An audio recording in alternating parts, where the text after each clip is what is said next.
All right, what's going on, ladies and gentlemen? I am actually going to make this a very quick video. All right, I am just letting you guys know I just bought the last of my puts. I currently have 25 December 16 250 puts. Yes, they are down. Yes, they are down bad. All right, they are down upwards of 30% as we speak. But I do believe the rug pull is coming. Okay, and I'm not going to make my case for why a rug pull is coming, but you guys know the case. Okay, you guys know the exact case. The Fed can't pivot. If they do pivot, they take the water away, they put the gasoline on the fire, and boom, you have an accelerated problem. All right, the problem that they're trying to put out would, holy shit, it would come back, like not come back with flying colors. It would, like, say we get to fucking 15% inflation. Do you think they ever want that? That means Paul Volcker has to step in and literally bring, Jerome Volcker would have to put rates up to 15 to 20% just to stop that. Right now, we're sitting at 8%. Okay, that's way better than 15%. Okay, anybody who thinks there is a pivot on the table is not acknowledging that, holy crap, if they do pivot, they're going to have a so much worse problem in we'll say 3 to 9 months. Okay, you're going to literally have like double the problem. And boom, they're going to have to do double the fixes in order to correct it, okay?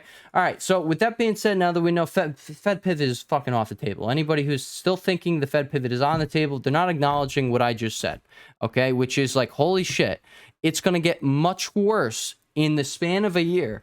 If they do that, and then boom, you just pushed it back down the line, only a year.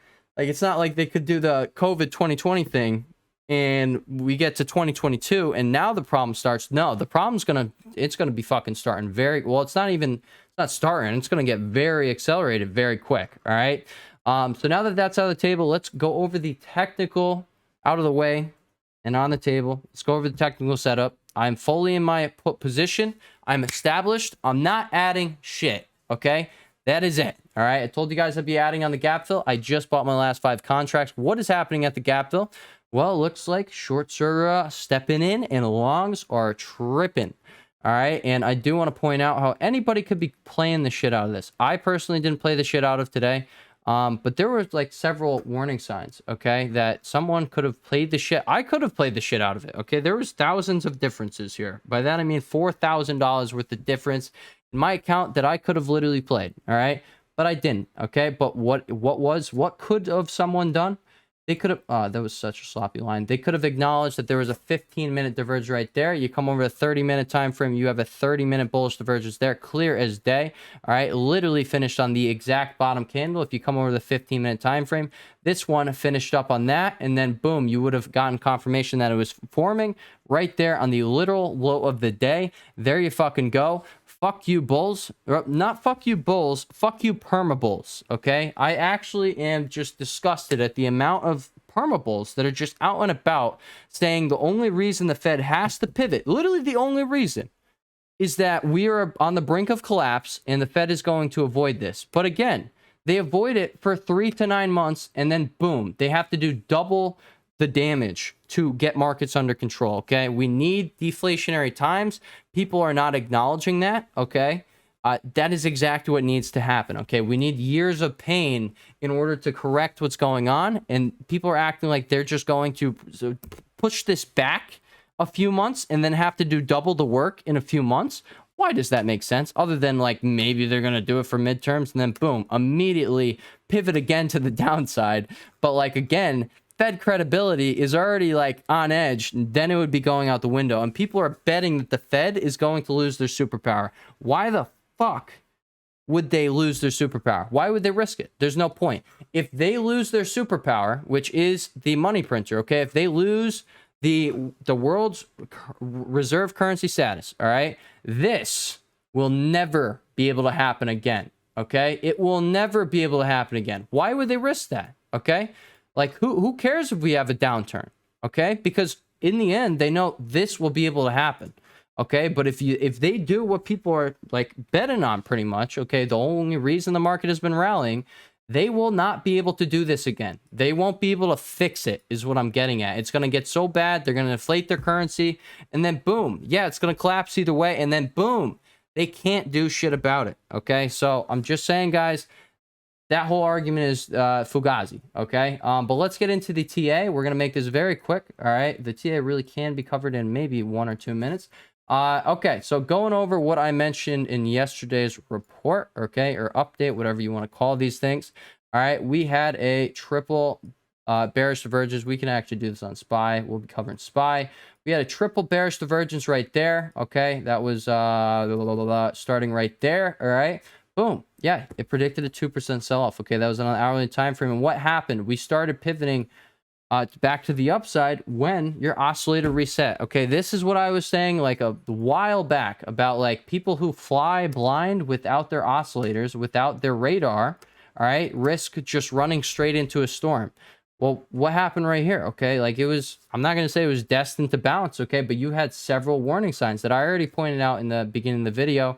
You had the 30-minute divergence, you had the 15-minute divergence, and you couldn't even tone it down to the 3-minute divergence, okay?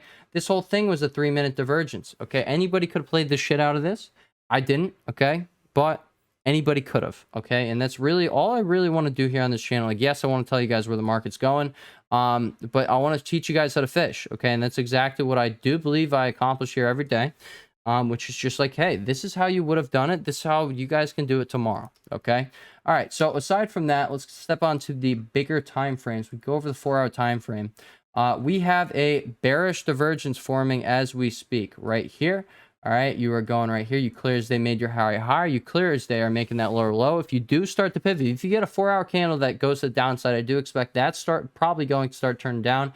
And you probably will eventually, okay, see a candle like that, okay? Or, I mean, it doesn't have to happen that quick. But if you guys did notice, we went up fucking $20 in 2 days. So, I mean, what realistically is probably going to be happening, we're probably going to come down pretty quick, all right? Like, it's probably not going to take much longer for this thing to run out of steam and start dying, okay? But yeah, guys, gap fills, okay? It's been filled. I do expect to start reversing. Okay, the next like if we were to really push up here, yeah, we could literally go to like 290 on QQQ, and we could literally end up pushing up here to 286, 287 on SPY. Now, do I think that's going to happen? No. And that's because, like, hey, I don't expect us to start breaking up. I really don't. I expect to start cooling off. All right. But I did say this was going to be a quick TA video here. And yeah, you got your daily CCI hinging right there on QQ. You got the daily CCI hinging on SPY, and you got it looking like that. Okay. What does that look like? Boom, bop, bing, poop, pow, right there. Okay. I know it's not like we haven't gotten into this overbought territory, but it's because like the current environment does not support it. Okay. Straight up, logically speaking, we have no reason to be rallying. Okay. Other than like the pivot hopes. Like, we are on the verge of collapse. All right, this daily CCI daily divergence here, the bullish divergence, it did end up, in my opinion, it did end up playing out. I don't think we're going to go much higher, but I could be completely wrong. We could gap up tomorrow. I have no idea, okay? But again, I'm going to stick to the TA that's been working, okay? The only thing that hasn't been working for a few of my trades is myself, all right? Straight up. Been working against myself, all right? Not listening to the TA, all right?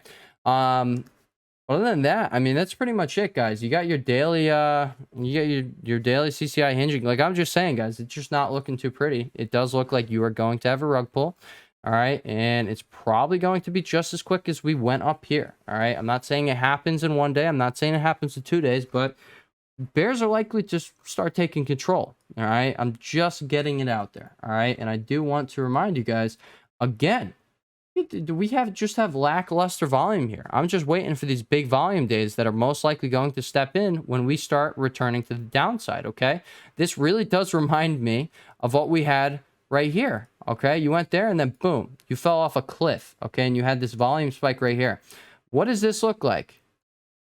Boom, bop, bing. It looks like you literally have the same short squeeze scenario, okay? The reason the volume isn't there when we push to the upside is because it's happening from puts being closed and calls being bought, okay? While the volume to the downside, I believe personally, that is people actually selling. That is when fear is being induced. That is when you have the actual sellers in the market, okay? Whereas this is the derivatives market. This is why do you think the short squeeze happened on low volume?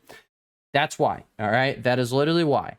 Why do you think this whole way up, we literally either stagnated on volume or we slowly started coming down up until we hit this very low volume day right here, 40 million right here on QQQ, and then boom, we started dying, and boom, what happened? Volume started stepping up. I still expect that to be the same exact thing. All right. I don't think this is going to be the start of something like this. I really do believe this was just your short squeeze rally, and we're most likely going to be headed to the downside. All right. There's no reason to be up. All right. I've given my case in so many videos now. There's no reason for me to keep going with it. All right. But yeah, guys, it does look like you have this about to start finishing up here, and then that's going to signal downside. All right. And that I look forward to. All right, guys, with that being said, I will catch you guys next video. All right. Peace.